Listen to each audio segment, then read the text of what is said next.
Bonjour à tous, que le Seigneur soit béni. Amen. Voilà, ce matin, je voudrais partager avec vous ce thème. Je ne sais pas si c'est moi qui dois le lancer ou si c'est mon frère là-bas. Voilà, fils et filles du Dieu vivant. Amen. Y a-t-il ce matin des fils et des filles du Dieu vivant? Alléluia. La première des choses que je voudrais dire, c'est avec l'apôtre Jean, voyez quel amour le Père nous a témoigné pour que nous soyons appelés enfants de Dieu. Et nous le sommes. Si le monde ne nous connaît pas, c'est qu'il ne l'a pas connu. Bien-aimés, nous sommes maintenant enfants de Dieu. Et il poursuit en disant, et ce que nous serons n'a pas encore été manifesté, mais nous savons que lorsque cela sera manifesté, nous serons semblables à lui parce que nous le verrons tel qu'il est. Alléluia, nous sommes enfants de Dieu. Et Jean écrit, voyez quel amour. L'amour de Dieu qui donne son Fils, l'amour de Jésus qui accepte de quitter la gloire pour venir sur la terre des hommes, pour prendre une nature semblable à la nôtre, pour connaître la fatigue, la tristesse, la peine, semblable à nous, et qui va jusqu'à accepter de donner sa vie, et pas simplement de donner sa vie pour quelque chose de bien, comme dit la parole de Dieu. Peut-être quelqu'un est prêt à donner sa vie pour une grande cause. Non, il donne sa vie pour des hommes et des femmes qui sont des pécheurs, des hommes et des femmes qui ont offensé Dieu, qui ont offensé la gloire éternelle de Dieu. Il donne sa vie pour eux. Et il donne sa vie par le moyen le plus abject, l'agonie de la croix. Et le Seigneur dira, personne ne me prend ma vie, je la donne de moi-même. Mon frère, ma sœur, nous avons partagé ces moments si importants, le pain et le vin, qui nous rappellent que le Seigneur a donné sa vie pour toi, pour moi, qu'il a accepté l'agonie de la croix, pour toi comme pour moi, parce qu'il nous aime. Seigneur, comprends que ceux qui réalisent ça disent comme l'apôtre, voyez quel amour le Père nous a témoigné pour que nous soyons appelés enfants de Dieu.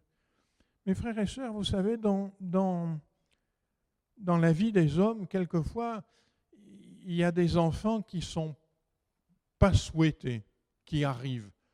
Je connais plein de couples, de familles où ils disaient, moi je voulais par exemple 2 enfants, puis ils se retrouvent à 3, 4. Parce que les enfants sont venus. Le moins qu'on puisse dire, c'est que le Père a voulu ces enfants. Il les a aimés et il a donné tout ce qui était en son pouvoir pour ses enfants. Et voyez-vous, le titre, c'est « Enfants, mais aussi fils et filles ». Et je voudrais vous dire, mes frères et sœurs, que être fils et fille du Dieu vivant, ça nous engage devant Dieu. Vous voyez, un enfant, c'est quelqu'un qui est venu, qui vient au monde et par définition, on dit c'est encore un enfant, il ne comprend pas tout à fait les choses. Mais un fils, une fille, c'est quelqu'un qui a atteint une certaine maturité déjà. Et on ne peut pas être fils et fille du Dieu vivant sans comprendre de qui nous sommes le fils, de qui nous sommes la fille. Dans Malachie, le prophète disait « Un fils honore son père, un serviteur son maître. Si je suis père, où est l'honneur qui m'est dû? Si je suis maître, où est le respect qu'on me doit, dit l'Éternel des armées. » J'ai mis des petits points et si vous lisez la suite, Malachie dit de la part de Dieu au peuple, en fait, vous venez vers moi, vous faites des choses, vous donnez des sacrifices, mais les sacrifices ne sont pas ceux que j'ai demandés. Vous trichez, vous n'êtes pas droit devant moi. Mes frères et sœurs, Un fils honore le Père. Une fille honore le Père. Combien nos vies doivent être droites devant Dieu. Combien notre comportement doit être droit devant Dieu. Vous savez, mes frères et sœurs, j'ai constaté ceci, je ne parle pas pour l'église d'Aix qui est merveilleuse, qui est parfaite. J'ai hésité à venir à Aix tant l'église était parfaite. Je me suis dit, si je viens, moi je ne suis pas parfait, alors voilà. Bon. Mais j'ai constaté ça, j'ai voyagé un peu partout dans le monde. Souvent, il y a des prières merveilleuses, magnifiques, des envolées lyriques. Et puis les vies ne sont pas toujours en rapport avec l'envolée lyrique. Combien ce serait bon qu'au milieu de nous, ce soit presque l'inverse, vous voyez, que nos vies soient parfaitement droites, qu'elles honorent le Père. Et puis peut-être tu n'es pas très doué pour des discours à haute voix, mais ce n'est pas grave. Ce qui compte, c'est que ta vie soit droite devant le Père.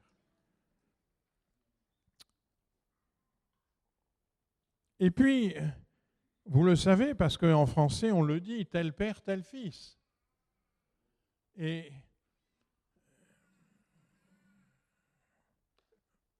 le projet de Dieu pour ses enfants, c'est Pierre qui le rappelle dans la première épître, chapitre 1, versets 14 et 16, comme des enfants obéissants.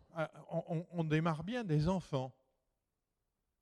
Vous voyez quel amour le Père nous a témoigné pour que nous soyons enfants de Dieu. On démarre comme des enfants, toujours. Mais des enfants obéissants. Obéissants à quoi? À la parole de Dieu, à tout ce que je vous ai prescrit. Enseignez-leur tout ce que je vous ai prescrit. Ceux qui étaient là mardi ont déjà entendu ça dans ma bouche. Tout, pas simplement les versets qui me plaisent, tout ce que je vous ai prescrit. Comme des enfants obéissants, ne vous conformez pas aux désirs que vous aviez autrefois dans votre ignorance, mais de même que celui qui vous a appelé est saint, vous aussi devenez saints dans toute votre conduite. Puisqu'il est écrit, vous serez saints, car je suis saint. Le Seigneur dit, je suis le Père saint, et mes fils et mes filles, elles doivent être à mon image. Et mon frère, ma sœur, nous avons commencé notre vie chrétienne et nous avons connu l'amour de Dieu et il nous a bouleversés et nous avons compris que nous sommes enfants de Dieu, mais Dieu attend de nous que nous soyons des enfants obéissants qui se laissent modeler par sa parole, qui se laissent conduire par son esprit pour que nos conduites changent et que nous devenions saints dans toute votre conduite. Amen. Mes frères et sœurs, on devrait dire Amen, parce que si Dieu dit ça, c'est que c'est possible. Et permettez-moi de vous dire ce détail. Si vous aimez sincèrement le Seigneur, j'ai une grande assurance, votre conduite deviendra sainte. Parce que même là où vous trébucherez, Dieu mettra en place les circonstances nécessaires pour vous faire changer. Tel père, tel fils, le Seigneur va dire, Dieu est appelé le Dieu de paix. J'aurais pu mettre 10 000 versets qui doivent le dire. 10 000, c'est peut-être un peu une envolée lyrique, hein, mais il y a un grand nombre de versets. Et voyez le Seigneur Jésus dire « Heureux ceux qui procurent la paix, car ils seront fils de Dieu. » On ne peut pas être appelé fils de Dieu si on ne procure pas la paix. Si je suis querelleux, si j'envenime les situations, si je suis celui qui apporte une médisance, qui apporte une division, alors certainement, le Seigneur ne peut pas m'appeler fils du Dieu vivant. Parce que le fils du Dieu vivant, il est celui qui procure la paix. Mon frère, ma sœur, ami, si peut-être dans ta vie, tu trouves qu'il y a un décalage par rapport à ce qu'on dit, alors mets-toi devant le Seigneur et dis-lui, Seigneur, On l'a entendu ce matin par notre frère qui faisait chanter. Il change les vies. Amen. Tu dois devenir un artisan de paix. Tu dois devenir celui qui procure la paix et pas qui alimente l'incendie qui a commencé en rapportant des mots aigres-doux, en rapportant une remarque. Non, tu es celui qui est appelé à amener la paix. La paix dans ta famille aussi. Alors, l'apôtre Paul nous conduit sur le chemin et nous dit comment on devient un fils, une fille de Dieu. Alors nous le savons puisque nous le sommes, mais quelquefois nous n'avons pas bien discerné les étapes. Et voyez ce que l'apôtre va dire aux Galates, chapitre 3, versets 25 à 29. La foi étant venue, nous ne sommes plus sous ce pédagogue. Il parle de la loi mosaïque. Il dit, la foi étant venue, nous ne sommes plus sous ce pédagogue. Et il explique auparavant que la loi, elle était faite pour nous conduire à Christ. Car vous êtes tous fils de Dieu par la foi en Jésus-Christ. Ça, c'est le point de départ, la foi en Jésus-Christ. Vous tous qui avez été baptisés en Christ. La foi ne suffit pas pour être fils de Dieu. La foi ne suffit pas pour être sauvé. Le Seigneur, la parole dit, celui qui croira et qui sera baptisé sera sauvé. Mon ami, si tu crois, si tu as compris que Christ est mort pour toi, alors je t'en conjure, va au bout de ta foi et demande à être baptisé.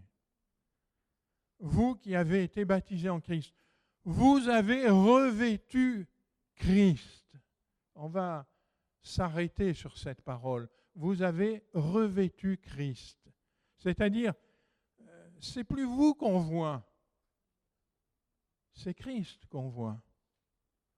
Et puis il va dire, il n'y a plus ni juif ni grec, il n'y a plus ni esclave ni libre, il n'y a plus ni homme ni femme, car vous êtes un en Jésus-Christ. Alors je profite de « il n'y a plus ni homme ni femme », on ne va pas chaque fois parler de fils et de filles, on va parler de fils, mais au sens où il n'y a plus ni homme ni femme, c'est-à-dire tous sont réunis dans cette appellation.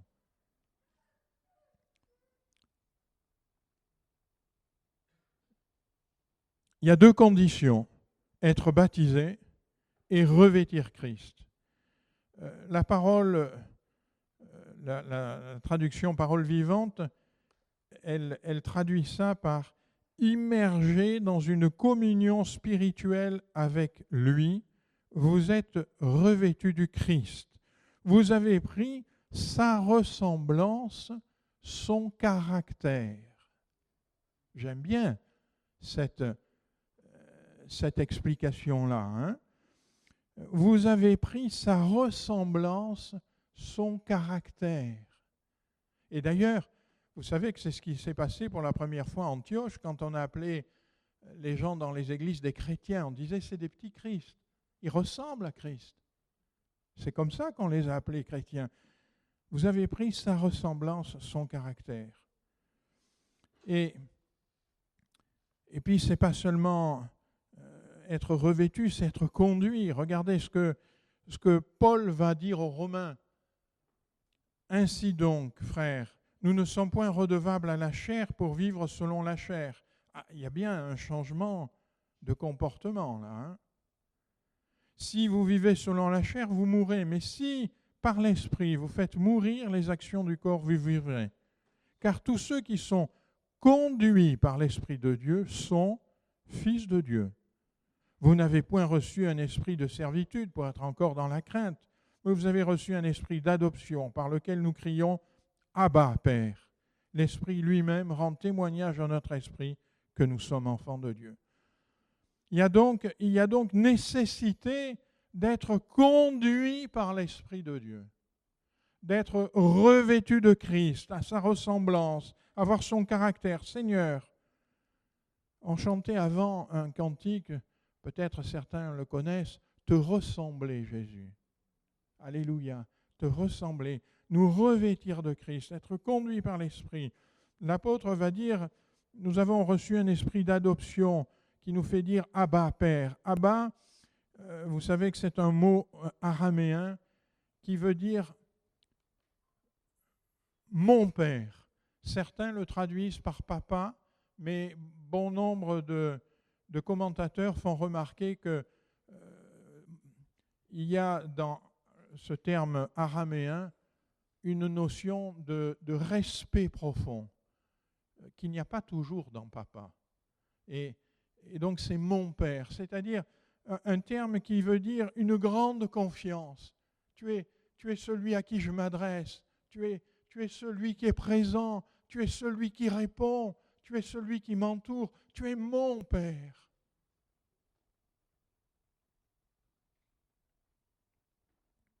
Conduit par l'Esprit.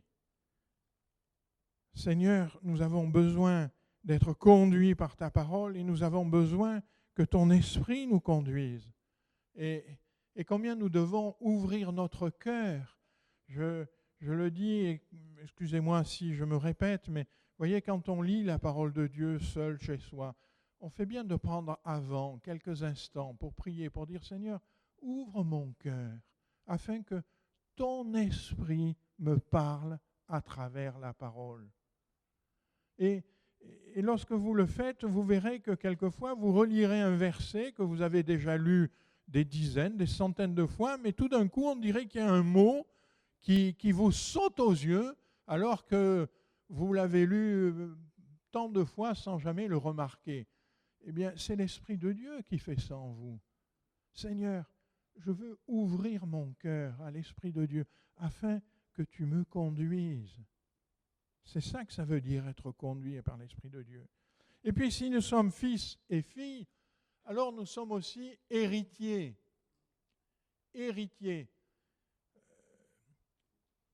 J'ai pris cette phrase du Père. Vous savez, dans la parabole du fils prodigue, Jésus nous dit, il y a un père qui a 2 enfants, il y en a un qui demande de tout, qui part, qui méprise le père, qui ensuite revient quand il a tout perdu et qui demande pardon. Et puis il y en a un deuxième. Et le deuxième, lui, dans la parabole, il s'insurge, il dit, ouais, tu fais la fête pour un fils qui a tout plaqué, qui est parti, qui a tout dilapidé, et moi, qui te sers depuis tant de temps. Et le père lui répond, toi, mon enfant, lui dit le père, tu es toujours avec moi, et tout ce que j'ai est à toi. Waouh! Je ne sais pas si on réalise bien la portée de cette phrase. Le Père, Dieu, dit à ses enfants, tout ce que j'ai est à toi. Pour celui qui est toujours avec moi, tout ce que j'ai est à toi. Mon frère, on l'a chanté ce matin, la délivrance, elle est à toi. La joie, elle est à toi. La puissance de Dieu, elle est à toi. Tout est à toi. Merci Seigneur. Vivre dans l'intimité du Père. J'ai mis ici une traduction parole vivante. Enfant de Dieu.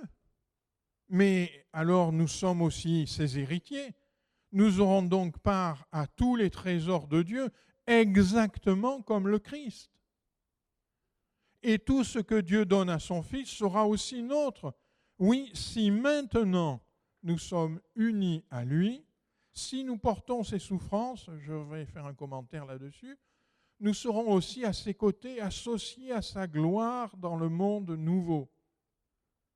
Et puis j'ai mis en bleu le verset d'après, parce que ce verset est assez...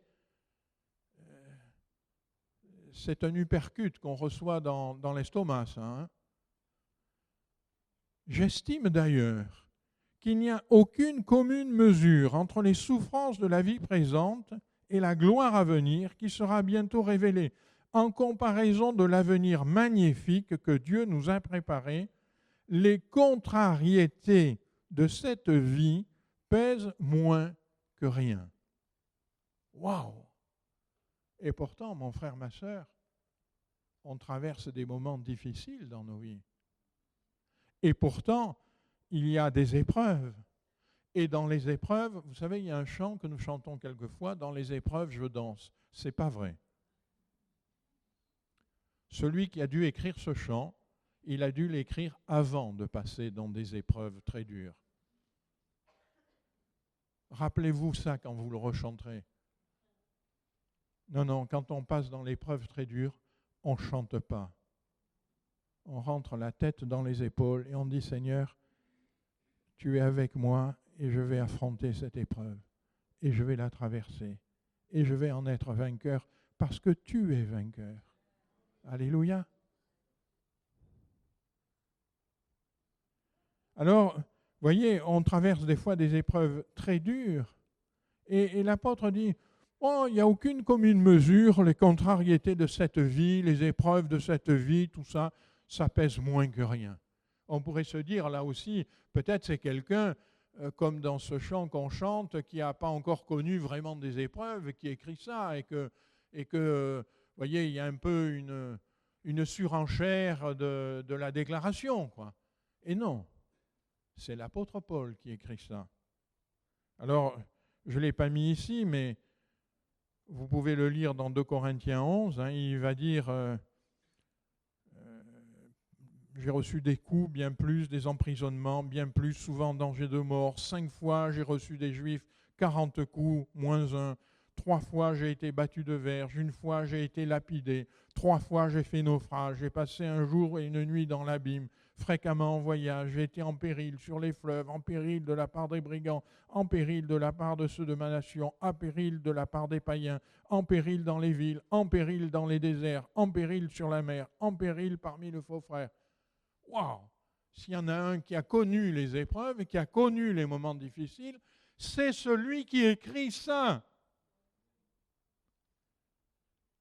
Mais l'apôtre Paul avait eu la révélation de la gloire éternelle qui attend les fils et les filles du Dieu vivant. Amen. Alors ce matin, mon frère, ma sœur, je voudrais te dire, si tu traverses des moments difficiles, si tu traverses des épreuves, rentre ta tête dans les épaules. Dis, Seigneur, tu es avec moi. Et parce que tu es avec moi, je m'appuie sur toi. Ton bâton et ta houlette me rassurent. Et tu me conduis et je traverserai ces choses. Et Seigneur, je veux avoir les yeux fixés sur le but, sur la rémunération, sur la gloire éternelle. Seigneur, tu es vainqueur. Alléluia. Alors peut-être que certains se disent, on a vu, il faut être conduit, ceux qui sont fils, ils sont conduits par l'Esprit, ils sont revêtus de Christ, il y a cette identité avec le Christ. Et comment on peut être conduit par l'Esprit? Comment vivre dans l'intimité du Père? Eh bien, les mots de la parole de Dieu sont très significatifs. Le Seigneur, en utilisant certains mots, sait très bien le sens des mots. Et il les a utilisés à notion. On a vu que d'abord le Père nous a tant aimés, le Fils nous a tant aimés, que l'apôtre dit, voyez quel amour pour que nous devenions enfants. Enfants. On est au début, on est un enfant. Mais il va y avoir une croissance spirituelle. Il va y avoir de enfant, on va devenir un fils. Et peut-être, voyez, si je me réfère maintenant à la vie des hommes, peut-être un enfant pourrait venir et nous dire, dis-moi Jean-Luc, comment on fait pour devenir adulte? Qu'est-ce que vous lui répondriez? Comment on fait? Comment vous avez fait pour devenir adulte? Qu'est-ce que vous répondriez? Écoute, mange bien, mange bien, écoute les enseignements qu'on te donne, mets toute ta volonté pour suivre ces enseignements, pour réfléchir, pour ouvrir ton esprit, et t'inquiète pas, tu vas devenir adulte. Alors, c'est vrai qu'il y en a qui, des fois, ils sont adultes et on dit c'est un grand enfant. Hein. Et là, ils ont un peu loupé quelques coches. Hein. Mais voyez, comment on fait pour devenir un adulte? Mais on vit, on mange, il faut manger. Celui qui ne mange pas, il ne deviendra jamais adulte. Celui qui ne se nourrit pas de la parole de Dieu ne deviendra jamais un adulte dans la foi. L'apôtre Jean va écrire dans la première épître, j'ai mis que le début, « Je vous écris, petits enfants, parce que vos péchés sont pardonnés à cause de son nom. » Voilà, il va dire dans la vie spirituelle, il y a les petits enfants. Ils ont compris une chose, les péchés leur sont pardonnés à cause de son nom. C'est le début de notre vie chrétienne. Puis il dit, je vous écris, Père, parce que vous avez connu celui qui est dès le commencement. C'est Jésus-Christ qui est dès le commencement. Vous l'avez connu intimement. Vous avez appris à vous revêtir de lui. Et puis, je vous écris, jeunes gens, parce que vous avez vaincu le malin. Et l'apôtre, dans une deuxième partie, reprend les mêmes choses. Et vous remarquerez, si vous faites attention, que pour les pères, il dit exactement la même chose. Parce que vous avez connu celui qui est dès le commencement. Parce que vous vous êtes attaché à Jésus. Parce que vous avez voulu avoir son caractère, voulu avoir sa ressemblance. Vous avez connu. Vous êtes maintenant des pères. Vous voyez, il y a des petits-enfants, il y a des jeunes gens, et puis il y a des pères. Et dans une église, mes frères et sœurs, figurez-vous, c'est ça la difficulté de l'église, c'est que dans une église, il y a des enfants, il y a des jeunes gens, et il y a des pères. Et ce matin, au milieu de nous, il y a des jeunes gens, il y a des enfants, et il y a des pères. Et c'est normal. Et les enfants qui sont aujourd'hui au milieu de nous, dans quelques années, ils deviendront des pères. Alléluia. Alors, quand il y a des enfants, vous le remarquez, hein, il y a des cris, il y a des... Eh bien, spirituellement, c'est un peu pareil. Quand il y a des enfants, il y a quelquefois des mots qui sont dits à côté à la place d'un autre, parce qu'on manque de maîtrise, parce qu'on est encore enfant. Parce que... C'est beau avoir des enfants au milieu de nous, mes frères et sœurs. C'est beau, c'est la vie qui commence, c'est la vie qui va grandir, c'est la vie qui va s'épanouir devant Dieu. Merci Seigneur. Combien nous devons entourer les enfants qui sont au milieu de nous. Combien nous devons encourager les jeunes qui sont au milieu de nous. Ils vont devenir un jour des pères dans la foi. Alléluia. Des femmes de Dieu, des hommes de Dieu. Alléluia. Et oui, il y a des stades de maturité. Alors, on est toujours dans cette question, comment on devient adulte, comment on devient père, comment on a compris qu'il y a des stades différents, mais comment on les atteint? Eh bien, de façon très simple, la parole de Dieu répond à ça. Regardez ce que dit l'apôtre Paul dans Éphésiens. Il a donné les uns comme apôtres, les autres comme prophètes, les autres comme évangélistes, les autres comme pasteurs et docteurs, pour le perfectionnement des saints en vue de l'œuvre du ministère et de l'édification du corps de Christ, jusqu'à ce que nous soyons tous, pas d'exception, tous parvenus à l'unité de la foi et de la connaissance du Fils de Dieu, à l'état d'homme fait, un adulte. Il est fini celui-là, il n'est pas un grand enfant, il est fini, c'est un adulte, à l'état d'homme fait, à la mesure de la stature parfaite de Christ. Waouh! La ressemblance, elle est totale, hein? Afin que nous ne soyons plus des enfants, justement, flottants, emportés à tout vent de doctrine par la tromperie des hommes et par leur ruse dans les moyens de séduction. Donc, parvenus à l'unité de la foi et de la connaissance du Fils de Dieu. Je voudrais attirer votre attention sur le fait que l'apôtre dit l'unité qu'on doit rechercher, c'est l'unité de la foi et de la connaissance de Jésus. Ce n'est pas l'unité de l'amour. Pourquoi je dis ça? Parce qu'il il y a bien des années, il y a un mouvement œcuménique qui avait grandi et fleuri, où on disait, écoute, tu ne crois pas les mêmes choses que moi, ce n'est pas très grave, mais tu es aimé, et moi aussi, on aime Dieu, et voilà, et on va construire une unité là-dessus. Et non, la parole de Dieu ne dit pas ça. La parole de Dieu, elle dit, nous soyons tous parvenus à l'unité de la foi. Il faut que notre foi, elle soit la même. Et la connaissance du Fils de Dieu. Il faut que notre connaissance s'ancre sur Jésus et non pas sur d'autres noms, à l'état d'homme fait, à la stature parfaite de Christ. Alors, nous ne serons plus des enfants flottants à tout vent de doctrine. Alors, on sera stable dans l'Église. Alors, quelqu'un ne pourra pas venir et petit à petit nous faire dériver dans quelque chose qui n'est pas la parole de Dieu. Donc, je résume, comment on devient ce Fils de Dieu qui est un ouvrier de paix, qui est conduit par l'Esprit, qui est à la ressemblance avec le caractère de Christ?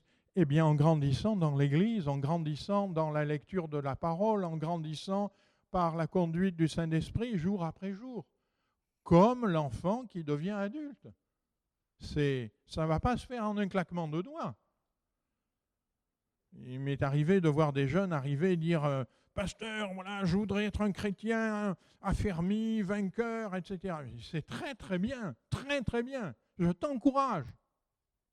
Alors maintenant, tu viens à l'église, tu écoutes la parole de Dieu, tu la serres sur ton cœur afin de ne pas pécher contre elle, tu pries, tu adores le Seigneur, tu lis la parole, tu ouvres ton cœur à l'esprit, et le travail de Dieu va se faire en toi. Mais il va se faire à sa vitesse, à lui, pas à la tienne.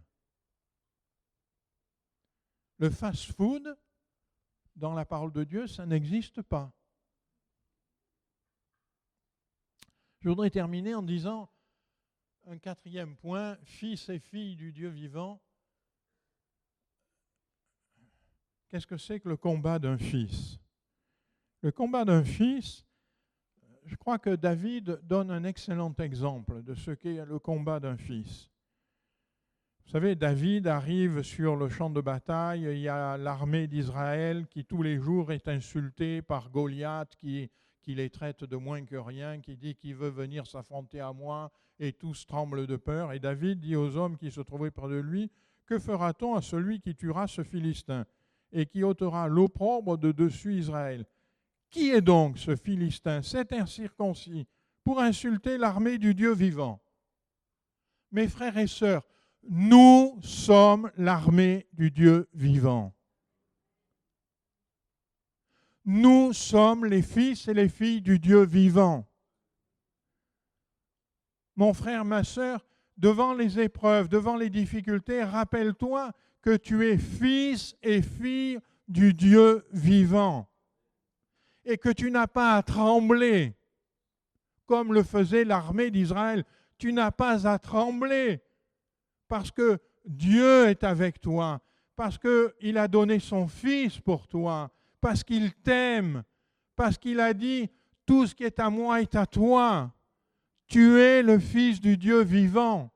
C'est pour ça que tout à l'heure je disais, tu rentres la tête dans tes épaules et tu y vas, et tu vas traverser, parce que tu es le Fils du Dieu vivant. Vous savez que David a infligé une défaite à ce Philistin et il lui a même coupé la tête. Tout à l'heure, je disais à un frère, vous voyez, je fais une aparté personnelle, je dis, je suis en train de vivre un double miracle dans ma santé, mais finalement, ce n'est pas un miracle que je vis. Parce que j'ai été malade, j'ai demandé aux anciens de moindre d'huile, et la parole de Dieu me dit, le Seigneur le relèvera, et s'il a commis des péchés, lui seront pardonnés, le Seigneur le relèvera. Ce que tout le monde dit c'est un miracle, c'est jamais que la parole de Dieu qui s'accomplit. Pourquoi? Mais parce que tu es fils et fille du Dieu vivant.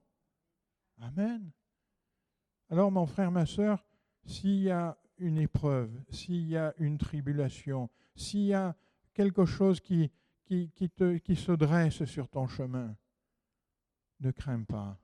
Rappelle-toi, tu es fils et fille du Dieu vivant. Et tu n'as pas à trembler.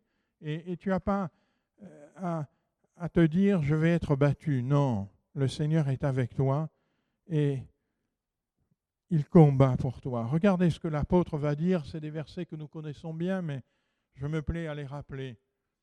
Il va commencer en disant, je ne l'ai pas écrit, mais qui accusera les élus de Dieu? C'est Dieu qui justifie, qui les condamnera. Christ est mort, bien plus, il est ressuscité, il est à la droite de Dieu, il intercède pour nous.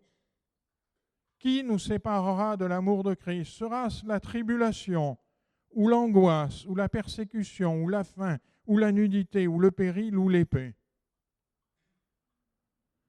Par la grâce de Dieu, nous vivons dans un pays où l'épée n'est pas trop d'actualité, encore que ça pourrait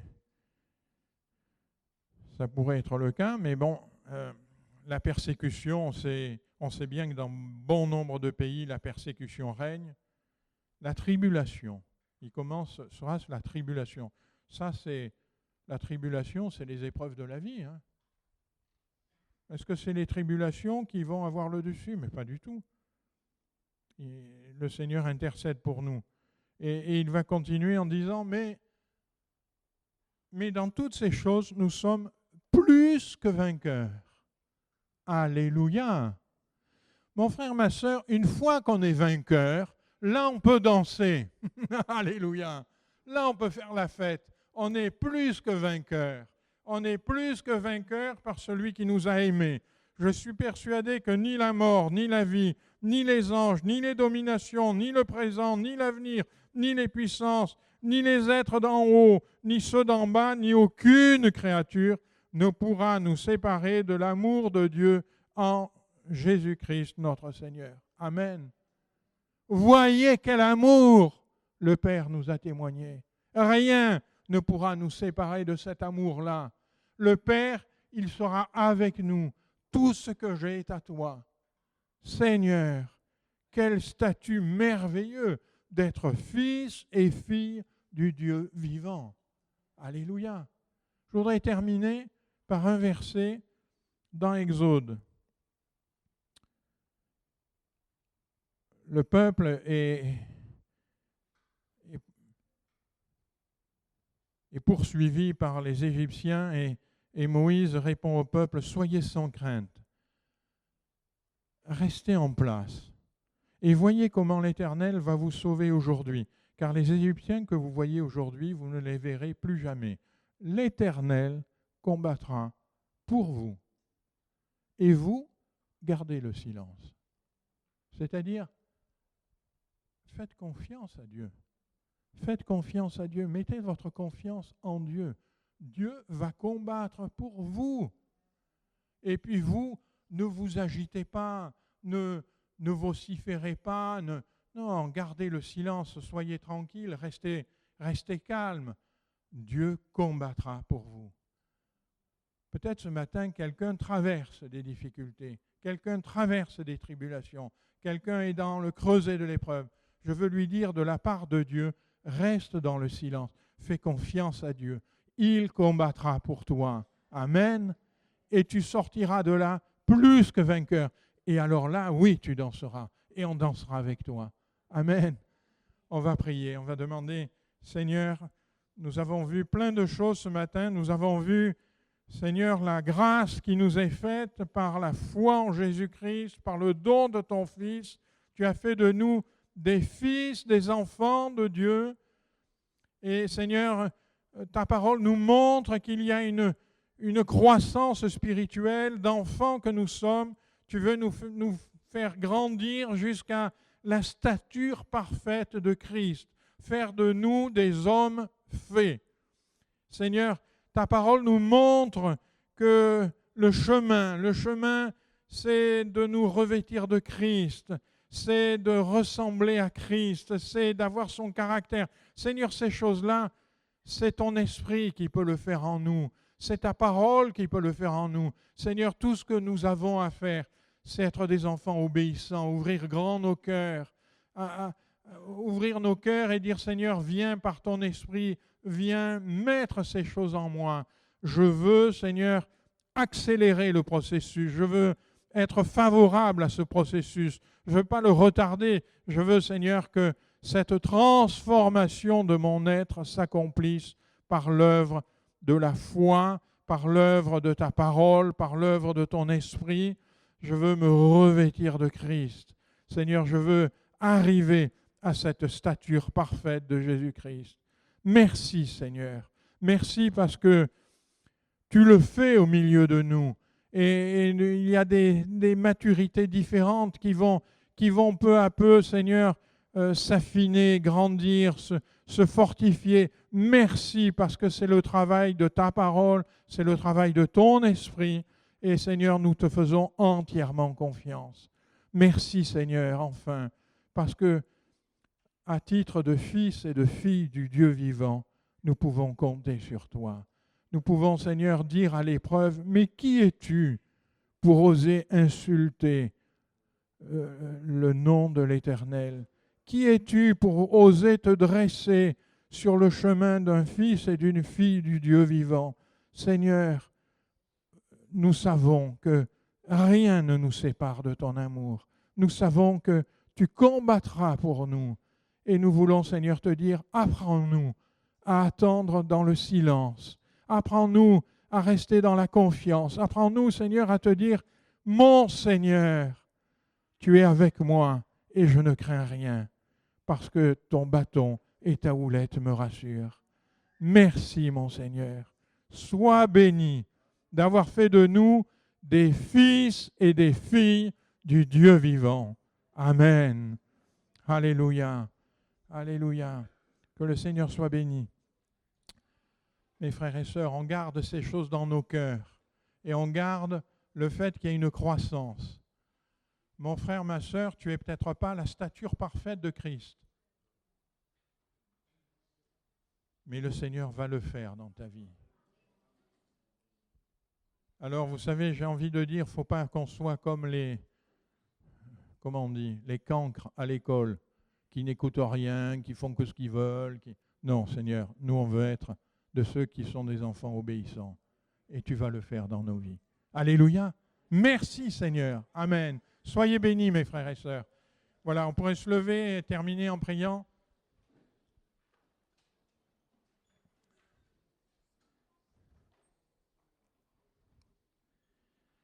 Merci, Seigneur, pour ta parole qui nous montre aussi le grand chantier que tu as entrepris dans nos vies. Notre frère, tout à l'heure, disait, tu changes les vies. Et oui, tu les changes profondément. Tu changes profondément nos vies, nos caractères, nos pensées, nos cœurs. Seigneur, tu les rends conformes à ta stature, à toi. Merci, Seigneur, pour ton œuvre. Bénis mes frères et mes sœurs et garde-les et accompagne-les. Que ta grâce soit sur eux. Au nom de Jésus-Christ. Amen. Bon retour, mes frères et sœurs.